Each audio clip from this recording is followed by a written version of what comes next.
Mártires en España. El Papa beatificó como mártires por la fe a 11 víctimas de la Guerra Civil Española. No hace mucho les correspondió el turno a otras 26. La serie de beatificaciones comenzó el 22 de marzo de 1986, con el decreto de aprobación del martirio de 3 carmelitas de Guadalajara. Durante mucho tiempo, todo esto, dado que en procesos de curso son más de 100, muchos de ellos de grupo, y se refieren a su conjunto a 1.206 víctimas de la persecución anarcosocialista comunista de los años 30. Ya se sabe que uno de los marcos que distinguen al mundo es el de dividir, no solo a los vivos sino también a los muertos. No todos los muertos, y mucho menos todos los mártires, son iguales. Están los que deben ser venerados y recordados y los que hay que olvidar.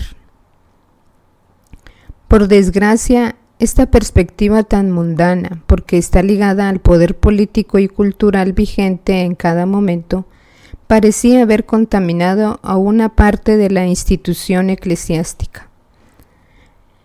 En efecto, hubo unos años en los que una especie de silencio incómodo, cuando no un distanciamiento manifiesto por parte de cierta publicidad católica, se precipitó sobre la terrible matanza de la que fueron víctimas en la España de la Guerra Civil más de 6.832 personas, entre curas, religiosos, religiosas, monjas y miles de laicos, que murieron por el solo hecho de ser creyentes.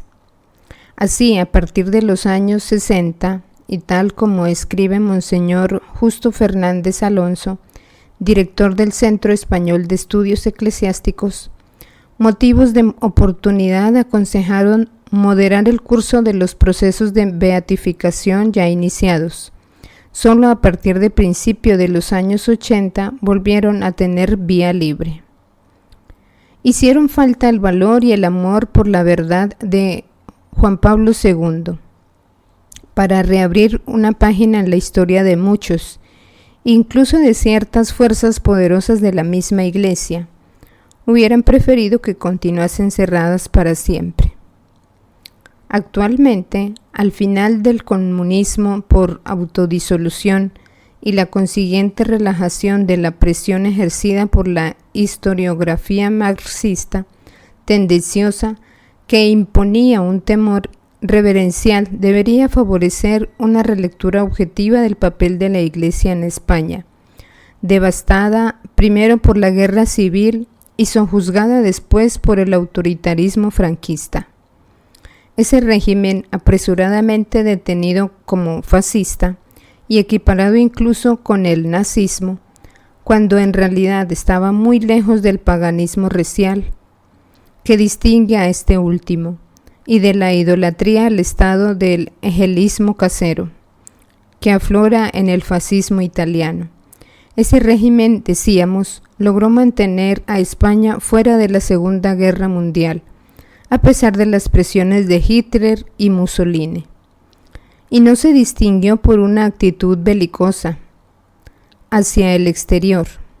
Al final de Francisco Franco y de su régimen, no es de ningún modo comparable al sangriento de Ceausescu en Rumanía, ni a la quiebra económica y social de la Europa comunista.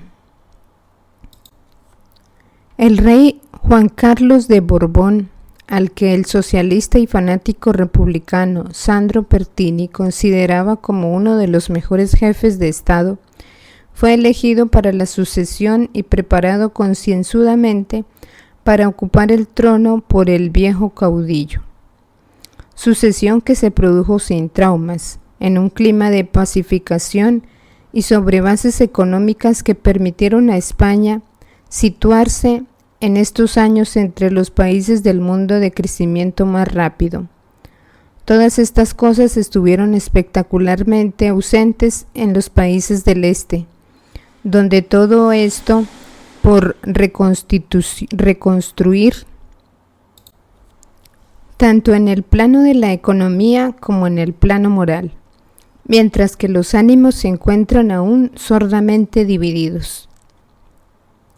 No se trata más que de unas ideas para una reflexión futura que juzguen con serenidad una agria polémica que tiene casi medio siglo contra una iglesia que habría favorecido a un presunto anticristo de Madrid, sobre el que el historiador inglés contemporáneo Paul Johnson, de estricta tendencia demócrata liberal, escribe: Franco siempre estuvo decidido a mantenerse al margen de la guerra, que consideraba una terrible calamidad, y, sobre todo, una guerra que para él, católico convencido, representaba la fuente de todos los males del siglo, al ser conducida por Hitler y Stalin. En septiembre de 1939 declaró la absoluta neutralidad de España y aconsejó a Mussolini que hiciera lo mismo. El 23 de octubre de 1940, cuando se reunió con Hitler en Hendaya, lo recibió con frialdad, por no decir con desprecio. Hablaron hasta las 2 de la madrugada y no se pusieron de acuerdo en nada. Sean cuales fueran las conclusiones a las que lleguen sobre el franquismo de los historiadores del futuro, desde siempre está claro que a los procesos canónicos bloqueados por Roma y reiniciados ahora por un papa que no se amolda al mundo, van más allá de toda consideración política, lo que conduce a incluir a esas víctimas en la lista de los mártires que luego se propondrían para la veneración y la imitación de los creyentes, es un motivo exclusivamente religioso.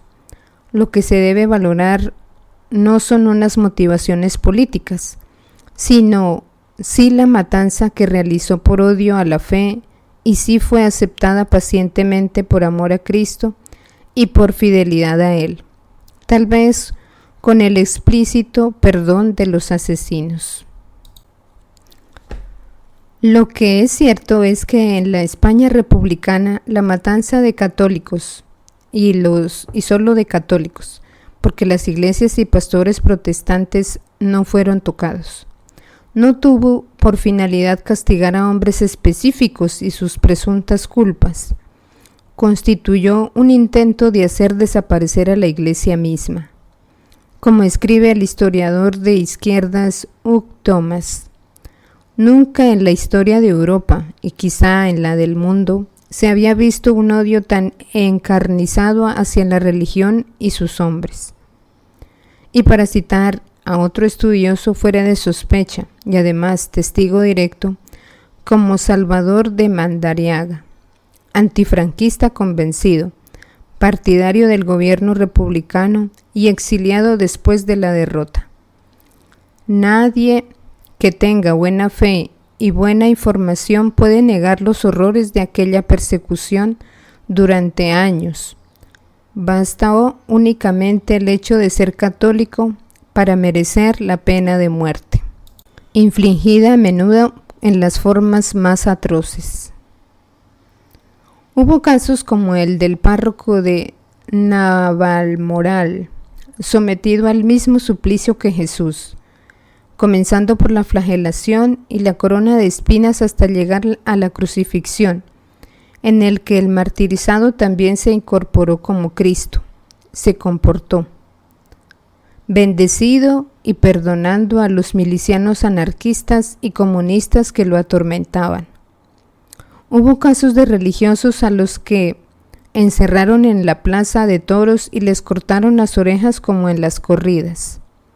Hubo casos de cientos de curas y monjas a los que quemaron vivos.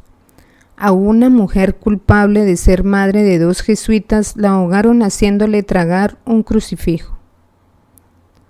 En un momento dado, en el frente llegó a faltar la gasolina, utilizada con profusión para quemar no solo a los hombres, sino a las obras de arte y las antiguas bibliotecas de la iglesia.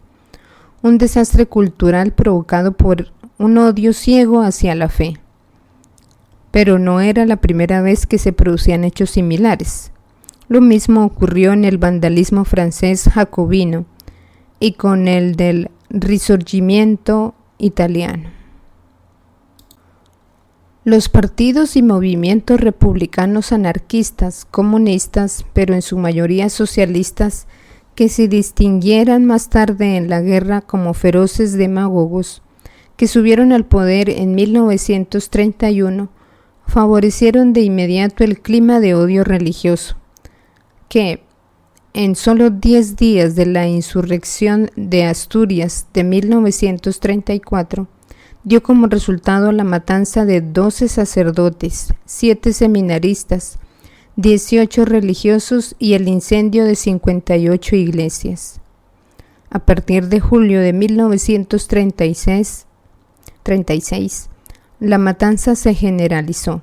Se dio muerte en las formas más atroces a 4.184 sacerdotes diocesanos, incluyendo seminaristas, 2.365 frailes y 283 monjas, 11 obispos, un total de 6.832 víctimas clericales. Se cuentan por decenas de miles los laicos asesinados por el solo hecho de llevar una medalla religiosa con la imagen de un santo. En ciertas diócesis, como la de Barbastro en Aragón, en un solo año fue eliminado el 88% del clero diocesano. La casa de las Salesianas de Madrid fue asaltada e incendiada, y las religiosas fueron violadas y apaleadas después de ser acusadas de darles caramelos envenenados a los niños. Los cuerpos de las monjas de clausura fueron exhumados y expuestos en pública como escarnio. Se llegó al extremo de recuperar barbaries cartaginenses, como las de atar a una persona viva a un cadáver y dejarla al sol, hasta que ambos se pudrieran. En las plazas se fusilaban incluso a las estatuas de los santos, y las hostias consagradas eran utilizadas de forma obscena. Sin embargo, durante décadas, incluso un cierto sector católico consideró que en la tragedia española, quien debía ser perdonada y olvidarlo, todo era la Iglesia y no los anarquistas, los socialistas y los comunistas. Se rechazaba con un cierto disgusto la idea del martirio de esos inocentes, hasta el punto de bloquear los procedimientos. Sin embargo, aunque en este mundo de verdad parezca débil, a la larga resulta invencible, y las liturgias de beatificación y canonización, como las que proliferan en San Pedro, comienzan a hacer que surja plenamente.